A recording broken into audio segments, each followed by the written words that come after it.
Hoy nos toca una parábola que está en Mateo 25, vamos ahí, Mateo capítulo 25, versículo 14. Porque el reino de los cielos es como un hombre que yéndose lejos llamó a sus siervos y les entregó sus bienes. A uno dio 5 talentos, y a otro 2, y a otro 1, a cada uno conforme su capacidad, y luego se fue lejos. Y el que había recibido 5 talentos fue y negoció con ellos, y ganó otros 5 talentos. Asimismo, el que había recibido 2 ganó también otros 2. Pero el que había recibido 1 fue y cavó en tierra y escondió el dinero de su señor.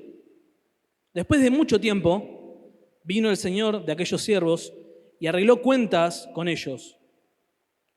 Y llegando el que había recibido 5 talentos, trajo otros 5 talentos, diciendo: Señor, 5 talentos me entregaste, aquí tienes, he ganado otros 5 talentos sobre ellos. Y su señor le dijo: bien, buen siervo y fiel, sobre poco has sido fiel, sobre mucho te pondré, entra en el gozo de tu señor. Versículo 22, llegando también el que había recibido 2 talentos, dijo: Señor, 2 talentos me entregaste, aquí tienes, he ganado otros 2 talentos sobre ellos.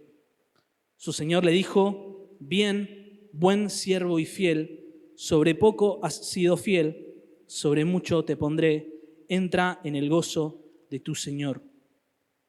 Pero llegando también el que había recibido 1 talento, dijo: Señor, te conocía que eras hombre duro, que ciegas donde no sembraste y recoges donde no esparciste. Por lo cual tuve miedo y fui y escondí tu talento en la tierra. Aquí tienes lo que es tuyo. Respondiendo su señor le dijo: siervo malo y negligente, sabías que ciego donde no sembré y que recojo donde no esparcí.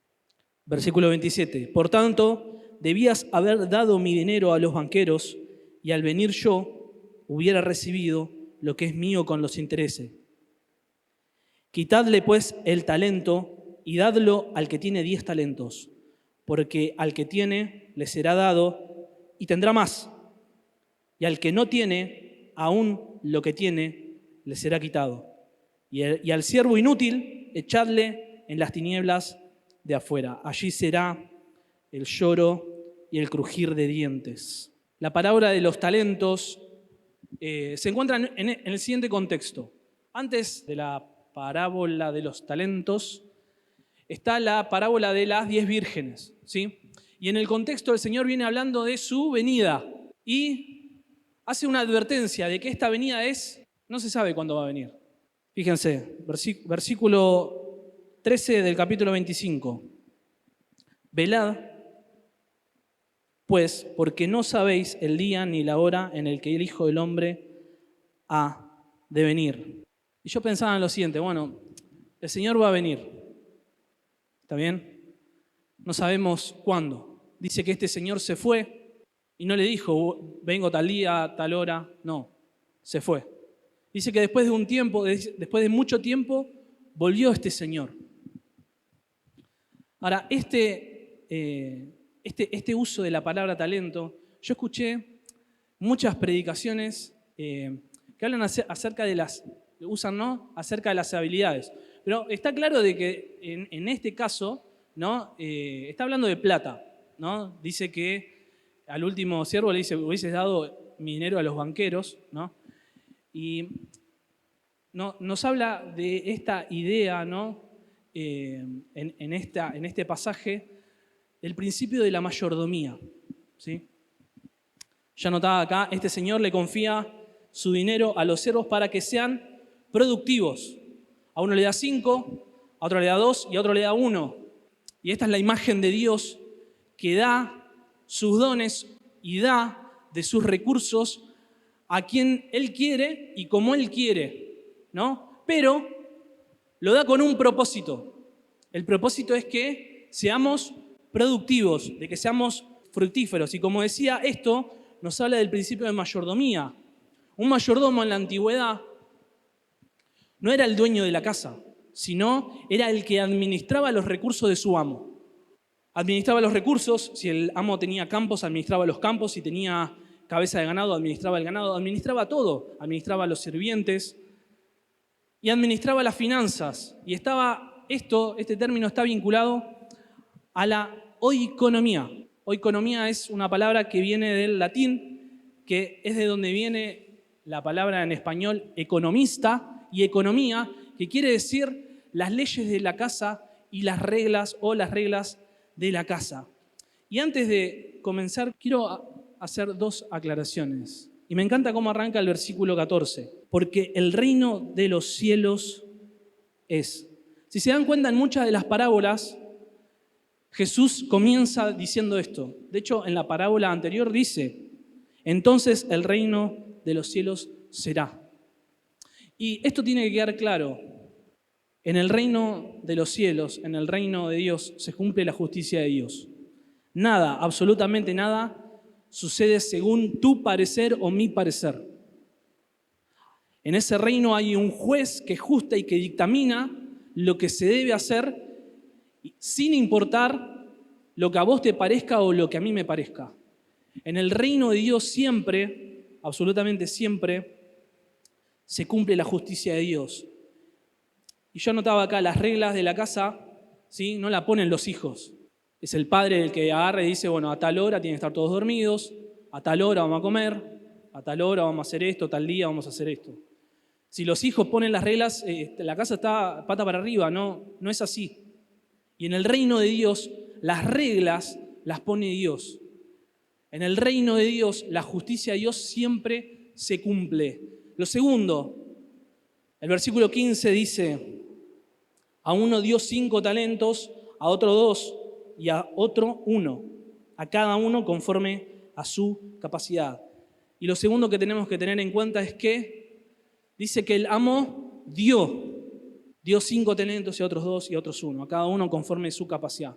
No somos dueños de nada.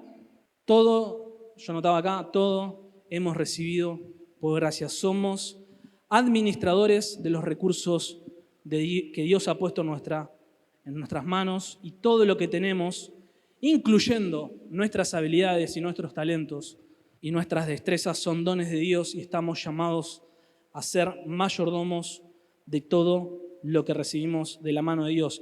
Hace un tiempo un hermano compartía y decía, el único que tiene derecho sobre lo que posee es el dueño. Nosotros tenemos responsabilidades, no tenemos derecho sobre estos recursos porque no somos los dueños. El dueño tiene derecho sobre lo que posee. El administrador tiene responsabilidad sobre el recurso o sobre los recursos de su amo. Todos nosotros, el día que tuvimos un encuentro con Jesús, hemos recibido el Espíritu Santo. Y la Biblia dice que con Él nos ha dado una infinidad de bendiciones espirituales y entre ellas te ha dado por lo menos un don espiritual, una capacidad espiritual para edificar el cuerpo de Cristo. Nadie se salva acá. Nadie. Lo primero es que en este reino del que habla Jesús, la justicia de Dios siempre se cumple. No importa lo que a vos te parece o lo que a mí me parece. Y lo segundo es que el Señor nos dio. Ahora, yo hacía esta salvedad, ¿no? De que no solo nos dio recursos espirituales o bendiciones espirituales. Acá no hay nadie desnudo. De alguna u otra forma llegamos. Y el hecho de solo pensar de que estamos vivos y respirando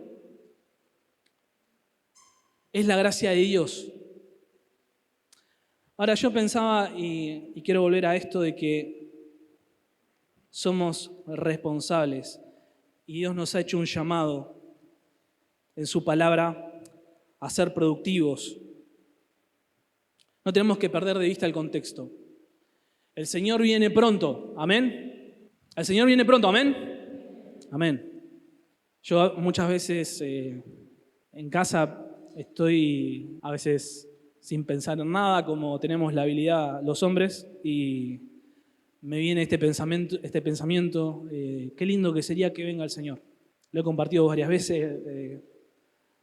A veces pareciera como que uno se quiere ya, viste, ir. Pero en el mientras tanto estamos acá y hay una tarea que hacer.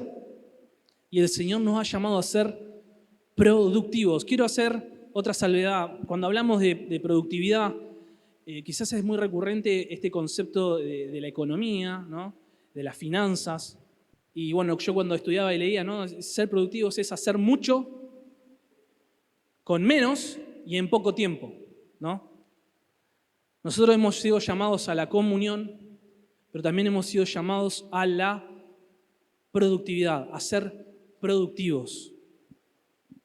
No podemos leer la Biblia y dejar de lado, ¿no? ¿Cuántas veces el Señor nos llama a activar, a laburar?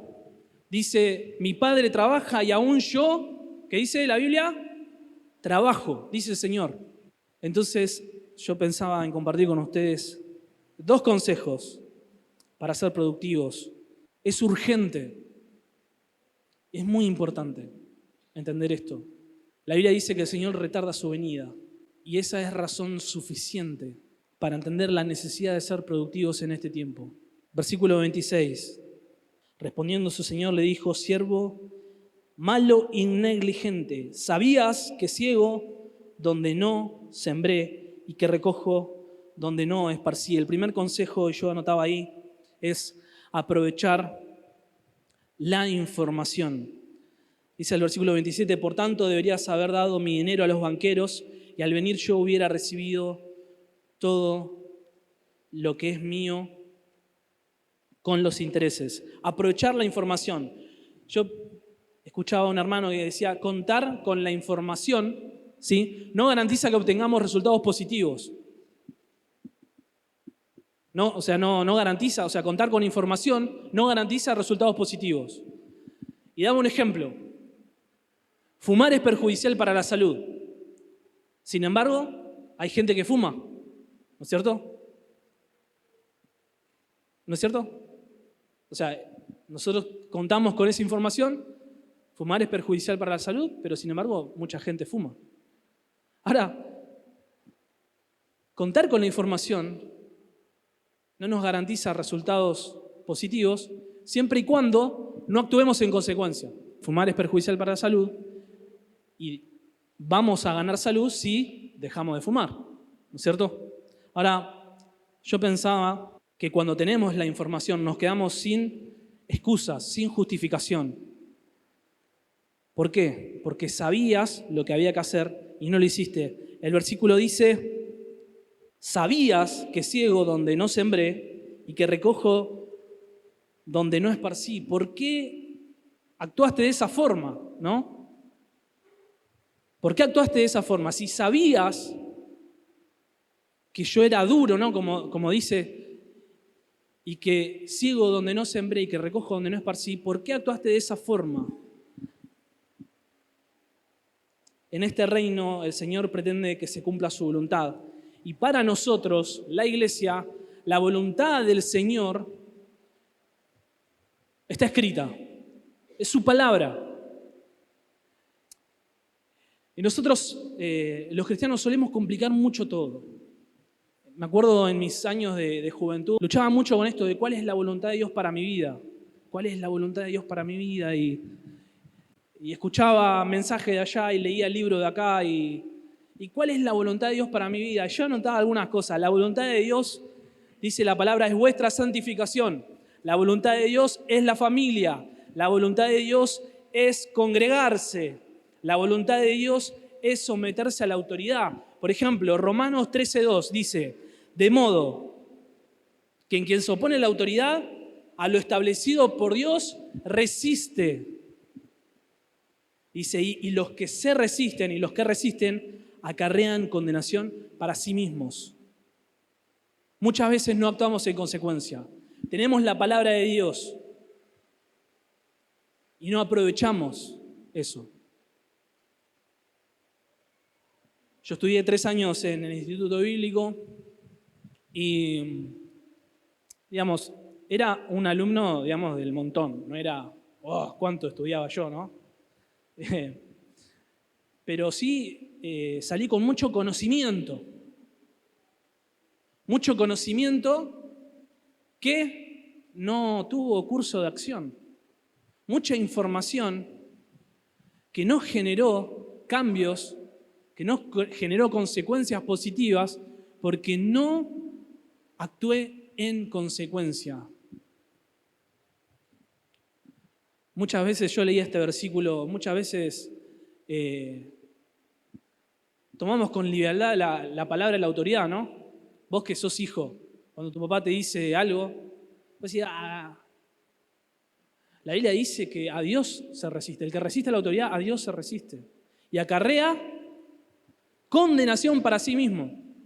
Necesitamos ser productivos en este tiempo, a la espera de la venida de nuestro Señor. En este tiempo necesitamos ser productivos. Tenemos que aprovechar lo que Dios nos dice en su palabra. Me llama mucho la atención, el miércoles estamos ahí en la reunión de oración, Fer compartió de Jonás, capítulo 3. Me llama mucho la atención un versículo. Si quieren pueden buscar Jonás, capítulo 3, versículo 6. Dice así: y llegó la noticia hasta el rey de Nínive, y se levantó de su silla, se despojó de su vestido, se cubrió de cilicio y se sentó sobre ceniza. Versículo 7 dice: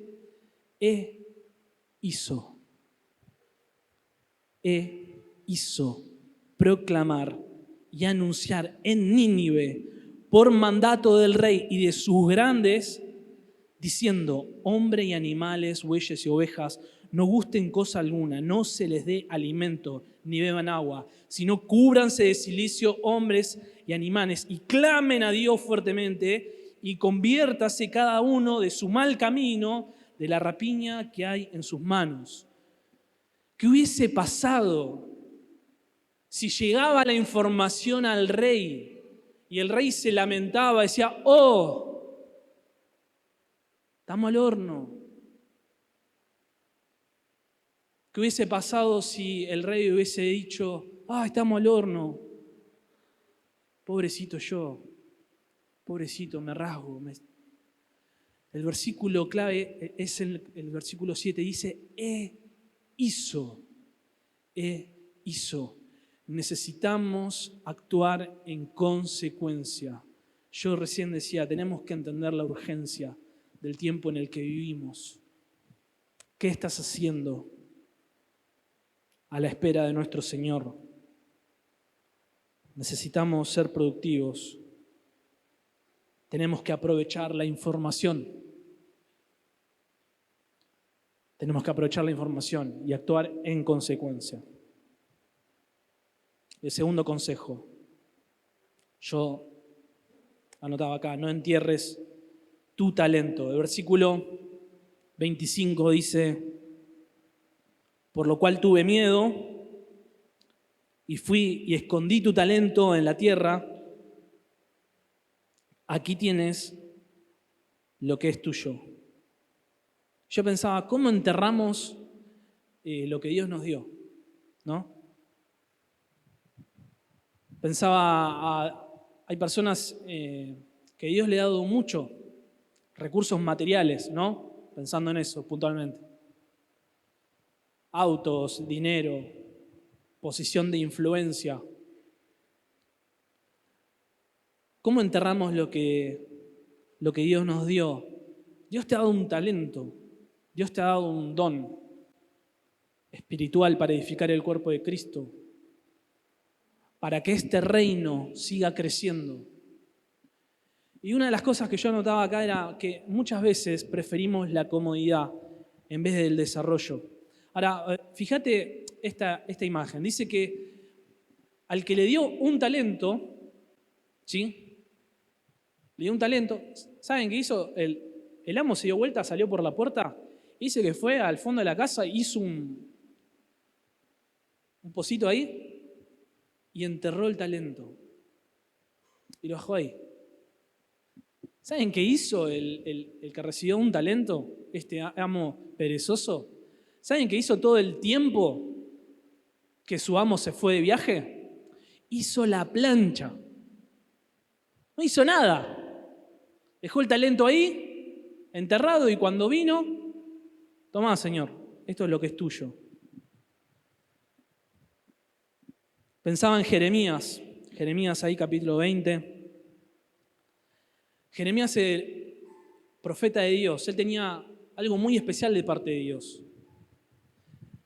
Y Jeremías, puso excusas, pero al final él encaró la tarea que Dios le encomendó. Y llegó un punto que Jeremías se cansó, se hartó del pueblo, se cansó de la rebeldía del pueblo, de que lo difamaran, se cansó de la desobediencia del pueblo. Y me encanta, el versículo 9 del capítulo 20 dice Jeremías: y dije, no me acordaré más de él, ni hablaré más en su nombre.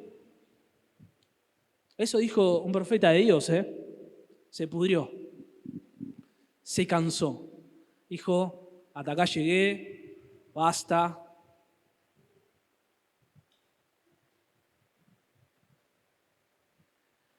Yo me sentí muy identificado con Jeremías,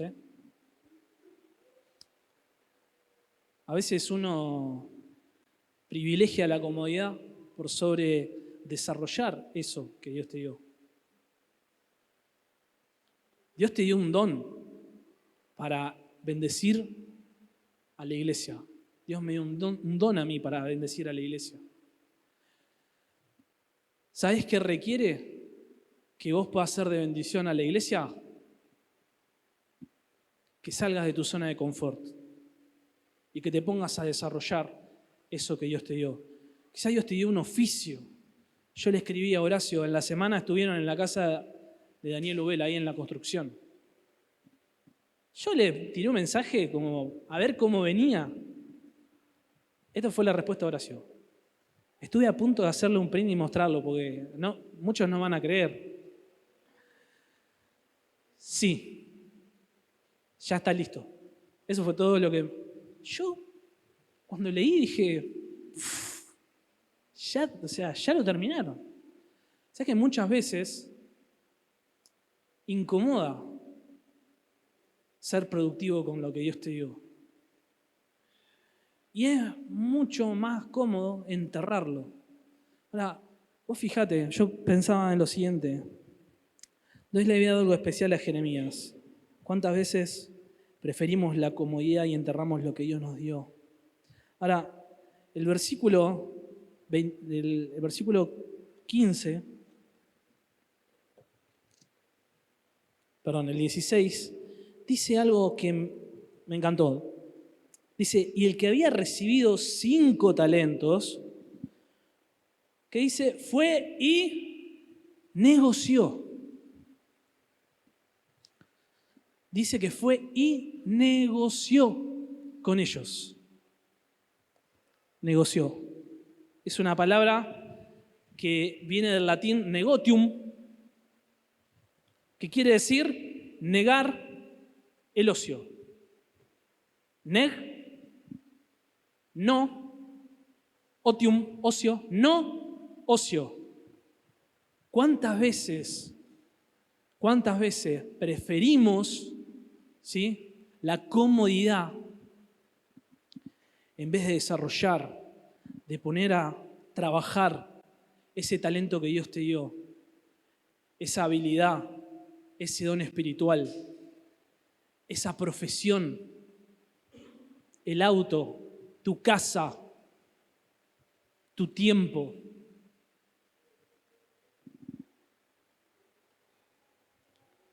¿Cómo enterramos lo que Dios nos dio? Preferimos la comodidad en vez de desarrollar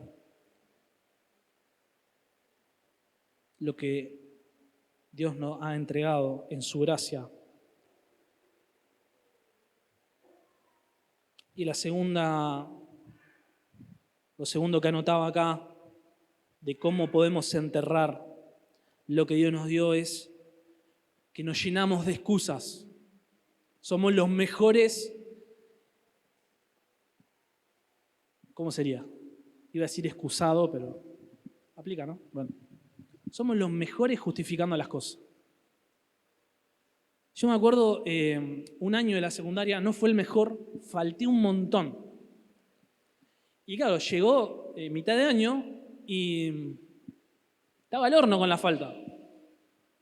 Y por allá me entero yo que vos podías faltar y si te justificaban, o sea, si tenías una justificación válida, no te computaban la falta. Yo era un colgado de la Luna de Valencia y no sabía. Empecé a justificar de la forma que se le ocurra. Tengo un par, pero por amor al tiempo no lo voy a decir. Nos llenamos de excusas. Siempre tenemos una excusa para no hacer lo que tenemos que hacer. Dios nos llama a ser buenos mayordomos. Nos llama a ser productivos y es urgente que entendamos esto como iglesia. Dice la Biblia que el Señor retarda su venida. Yo pensaba en Moisés. Ahí cuando el Señor lo llama y le dice, andá a liberar a mi pueblo de Egipto. Andá, encaralo al faraón. Las cosas como son. ¿Qué dice Moisés? Éxodo 3:11. ¿Quién soy yo para ir a faraón? ¿No? ¿Quién soy yo para estar acá, parado hablando? ¿Quién soy yo para ayudar? Nos tenemos en poco. Excusas. Éxodo 4:10. Nunca he sido elocuente, soy torpe de palabra y lengua. Otra excusa. Éxodo 4:1. Y si no me creen ni me escuchan. Hablaba con Eve. Uno de los primeros mensajes que yo escuché acá, allá por el año 2014, fue un mensaje de Dani Espósito. Él hablaba de este pasaje. Y la pregunta es esa, ¿no? La de Éxodo 4:2. Y le dice el Señor, ¿qué tienes en tu mano? Ponemos la excusa de que Dios no me dio tal don, tal habilidad. Soy tímido para hablar. Nos llenamos de excusas y enterramos lo que Dios nos dio ahí. Lo enterramos.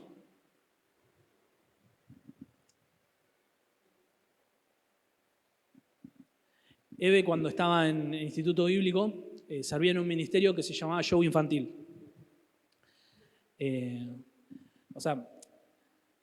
Estaba ahí, digamos, bailaba y hacía todo lo del show, ¿no?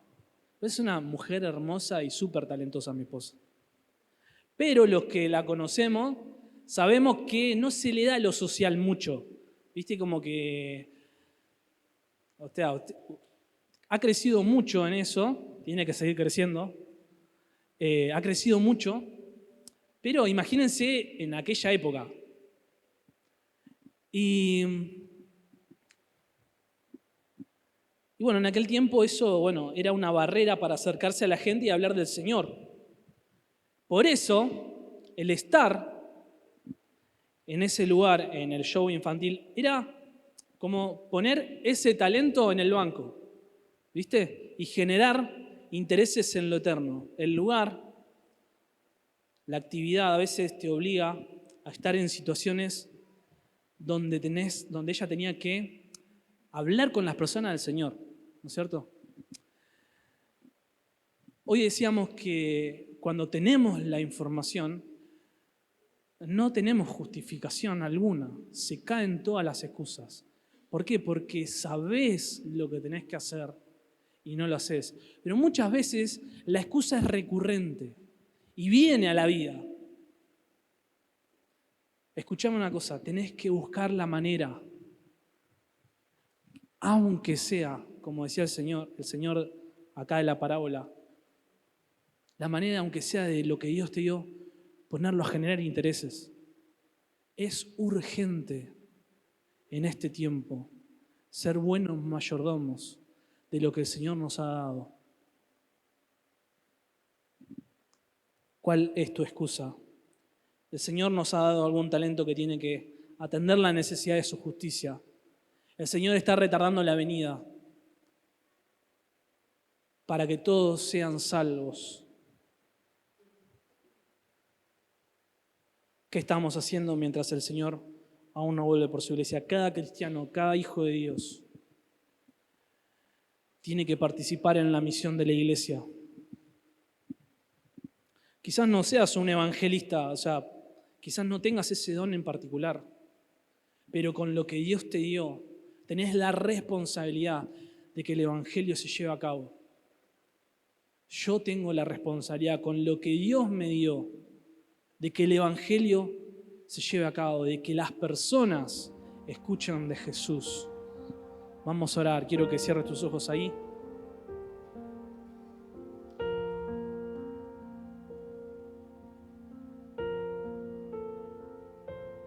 Y pensá en lo que hablamos recién. Dios te dio un talento, llámalo como quieras, una habilidad,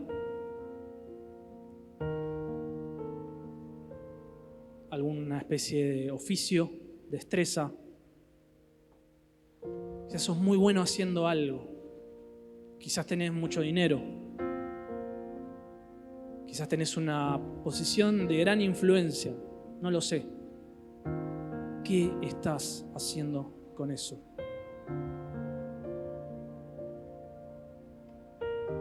No hay excusas. Pensá en eso. ¿En qué soy bueno?